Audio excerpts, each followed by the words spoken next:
என் அன்பான குழந்தைகளே, மனிதர்கள் பணம் சேமித்து வைப்பது என்றால் பணம் சம்பாதிப்பது என்று சொல்வதை நீங்கள் அடிக்கடி கேட்டிருப்பீர்கள்.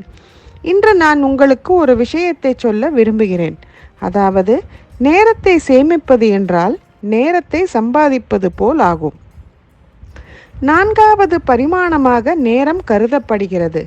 மேலும் நேரம் என்பது எல்லாவற்றையும் போலவே மாயையின் ஒரு பகுதியே ஆகும். ஆயினும் கூட உங்கள் வளர்ச்சி மற்றும் மாறுதலின் அளவீடாக மனித மனம் அதற்கு நிபந்தனையாக உள்ளது. எனவே நேரத்தை மிச்சப்படுத்த இந்த சிறு உதவிக்குறிப்புகளை பின்பற்ற முயற்சிக்கவும். உங்கள் தொலைபேசியிலிருந்து சில சமூக ஊடக பயன்பாடுகளை செயலிழக்கச் செய்யுங்கள் அல்லது அகற்றுங்கள். அனைத்து அறிவிப்புகளையும் அமைதியான முறையில் வைக்கவும். இந்த விஷயங்களுக்கு நீங்கள் எவ்வளவு அடிமையாகிவிட்டீர்கள் என்பதை உங்கள் தொலைபேசியை பார்க்கும் தன்னிச்சையான பழக்கத்தையும் நீங்கள் உணர்வீர்கள்.